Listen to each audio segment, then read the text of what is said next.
Hi friends, അസ്സലാമു അലൈക്കും. Welcome back to Ramsee's tasty kitchen. നമുക്കിന്ന് തേങ്ങാച്ചോറും ബീഫും ഉണ്ടാക്കിയാലോ. ഒരു ട്രഡീഷണൽ ആയിട്ടുള്ള റൈസാണ് കേട്ടോ ഈ തേങ്ങാച്ചോറ്.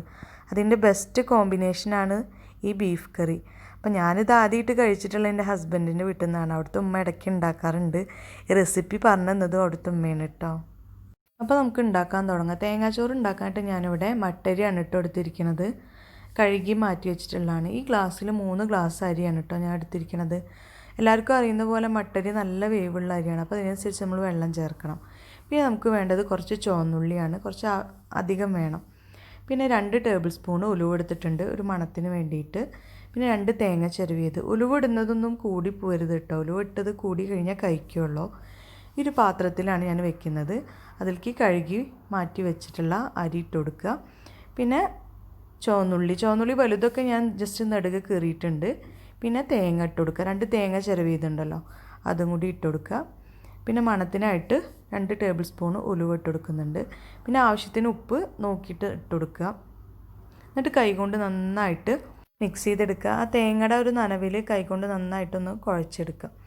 നമുക്കിതിലേക്ക് വെള്ളം ചേർത്ത് കൊടുക്കുക. അരി അളന്നെടുത്ത സെയിം ഗ്ലാസ്സിൽ തന്നെ ഞാൻ 3 ഗ്ലാസ് അരിക്ക് ഞാൻ 9 ഗ്ലാസ് വെള്ളം കണക്കാക്കിയിട്ട് ഒഴിച്ചു കൊടുക്കുന്നുണ്ട്.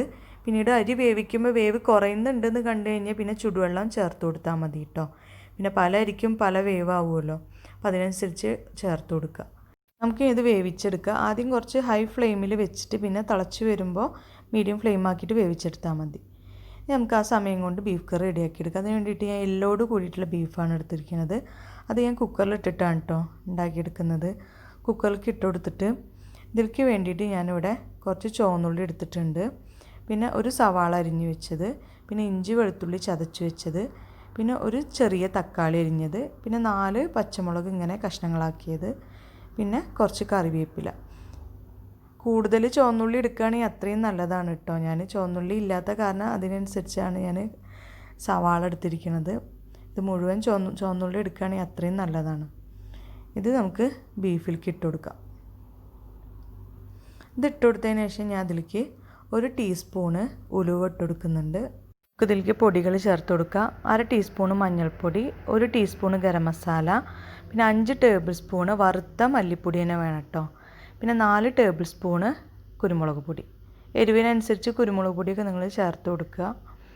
ഇത് ഇതിലേക്ക് ഇട്ട് കൊടുത്തിട്ട് ആവശ്യത്തിന് ഉപ്പും ചേർത്ത് കൊടുക്കുക. ഇത് നമുക്ക് ഇതിലേക്ക് കുറച്ച് വെളിച്ചെണ്ണ ഒഴിച്ചു കൊടുക്കുക. 1 ടേബിൾ സ്പൂണൊക്കെ ഒഴിച്ചു കൊടുത്താൽ മതിയാവും. എന്നിട്ട് കൈകൊണ്ട് ഒന്ന് മിക്സാക്കി എടുക്കുക. നന്നായിട്ട് കൈകൊണ്ടൊന്ന് കുഴച്ചെടുക്കുക. ഇനി നമുക്കിതിലേക്ക് കുറച്ച് വെള്ളം ഒഴിച്ചു കൊടുക്കാം. ഞാൻ 1 ഗ്ലാസ് വെള്ളം ഒഴിച്ചു കൊടുക്കുന്നുണ്ട് കേട്ടോ. ബീഫിൽ നിന്ന് കുറച്ച് വെള്ളം ഇറങ്ങി വരും. അപ്പോൾ നമ്മളൊരു കറി പരുവാണല്ലോ ഇത് ഉണ്ടാക്കുന്നത്. നന്നായിട്ട് കുഴച്ചെടുത്തിട്ട് നമുക്ക് അടച്ചു വെച്ചിട്ട് വേവിക്കുക. ഒരു 6-7 വിസിൽ വരുന്ന വരെ നമുക്ക് വെയിറ്റ് ചെയ്യുക. അപ്പോൾ ആ സമയം കൊണ്ട് ഇതാ റൈസ് എല്ലാം തിളച്ച് വന്നിട്ടുണ്ട് കേട്ടോ. അപ്പോൾ ഞാൻ മീഡിയം ഫ്ലെയിമിലിട്ടിട്ടാണ് ഇപ്പോൾ ഞാൻ വേവിച്ചെടുക്കുന്നത്. പെട്ടെന്ന് ആയി വരാൻ വേണ്ടി ഒന്ന് മൂടി വെച്ച് കൊടുക്കുക. അപ്പോൾ ഇതാ വെള്ളമൊക്കെ കുറക്കെ വറ്റി വന്നിട്ടുണ്ട്. കുറച്ചും കൂടിയും വറ്റി വരാണ്ട് അരി ഒന്നുകൂടി വേവാനുണ്ട്. നമുക്കിതൊന്നും കൂടി ഒന്ന് വേവിച്ചെടുക്കാം. ഏകദേശം ഒരു 3/4 മണിക്കൂർ അല്ലെങ്കിൽ 1 മണിക്കൂറൊക്കെ അത് വേവാനെടുക്കും. മട്ടരിയല്ലേ, അപ്പോൾ വേവ് നല്ലുള്ള അരിയാണ്. അപ്പോൾ അത് പാകത്തിന് വെന്ത് വന്നിട്ടുണ്ട് കേട്ടോ. വെള്ളമൊക്കെ നല്ല വറ്റി ഈ ഒരു പരുവാവും നമ്മുടെ തേങ്ങാച്ചോറ്. ഇങ്ങനെ കാണുമ്പോൾ കുറച്ച് കുഴഞ്ഞ പരുവൊക്കെ ഉണ്ടാവും, പക്ഷേ ഇത് പാകത്തിന് വേവായിട്ടുണ്ട്. അപ്പോൾ ഞാൻ നേരത്തെ പറഞ്ഞ പോലെ തന്നെ വേവ് നമുക്ക് കുറയുന്നുണ്ടെന്ന് കണ്ടു കഴിഞ്ഞാൽ, വെള്ളം ഇല്ലയെന്ന് കണ്ടു കഴിഞ്ഞാൽ ചൂടുവെള്ളം ഒഴിച്ചു കൊടുത്താൽ മതി. അപ്പോൾ അതാ ബീഫും റെഡി ആയിട്ടുണ്ട്. ഒരു 7 വിസിലിന് ശേഷമാണ് കേട്ടോ ഞാൻ എടുത്തിരിക്കുന്നത്. ബീഫ് നല്ല വെന്ത് വന്നിട്ടുണ്ട്. പാകത്തിനുള്ള ഗ്രേവി ആയിട്ടുണ്ട്. കൂടുതൽ വെള്ളമൊന്നുമില്ല. അത്യാവശ്യം നല്ല ഗ്രേവി ടൈപ്പായിട്ടുണ്ട് കേട്ടോ. കണ്ടില്ലേ? അപ്പോൾ നമുക്കിതൊന്ന് വറുത്തിടാം. അതിന് വേണ്ടിയിട്ട് ഞാനൊരു പാത്രത്തിലേക്ക് 3 ടേബിൾ സ്പൂൺ വെളിച്ചെണ്ണ ഒഴിച്ചു കൊടുക്കുന്നുണ്ട്. പിന്നെ ചുവന്നുള്ളി അരിഞ്ഞത് കുറച്ചിട്ട് കൊടുക്കുക. ഈ കറിക്ക് മെയിനായിട്ട് ഹൈലൈറ്റായി നിൽക്കുന്നത് ചുവന്നുള്ളിയാണ് കേട്ടോ. നമ്മൾ സവാളയ്ക്ക് പകരം ചുവന്നുള്ളി ചേർക്കുകയെന്നുണ്ടെങ്കിൽ അത്രയും നല്ലതാണ്. അപ്പോൾ ആ ചുവന്നുള്ളിയൊക്കെ നല്ല മൂത്ത് വന്നിട്ടുണ്ട്. ഇനി ഇതിലേക്ക് നമുക്ക് കറിവേപ്പില ഇട്ട് കൊടുക്കാം.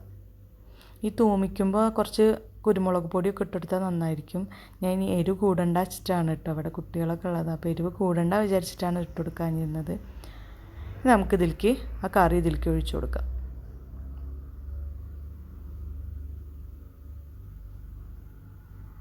ഒഴിച്ചു കൊടുത്തതിന് ശേഷം നന്നായിട്ടൊന്ന് ഇളക്കി കൊടുക്കുക.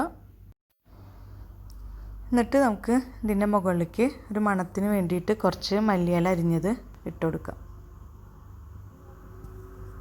മല്ലിയില ഇട്ട് കൊടുത്തതിന് ശേഷം ഒന്ന് ഇളക്കിയിട്ട് നമുക്ക് മൂടി വയ്ക്കാം. അപ്പോൾ അതാ നമ്മുടെ ബീഫ് കറി ഇവിടെ റെഡി ആയിട്ടുണ്ട്. തേങ്ങാച്ചോറും റെഡി ആയിട്ടുണ്ട്. രണ്ടും എല്ലാവരും വീട്ടിൽ ട്രൈ ചെയ്ത് നോക്കുക, അഭിപ്രായങ്ങൾ അറിയിക്കുക. അപ്പോൾ ഇനി അടുത്ത വീഡിയോയിൽ കാണാം. Thank you for watching.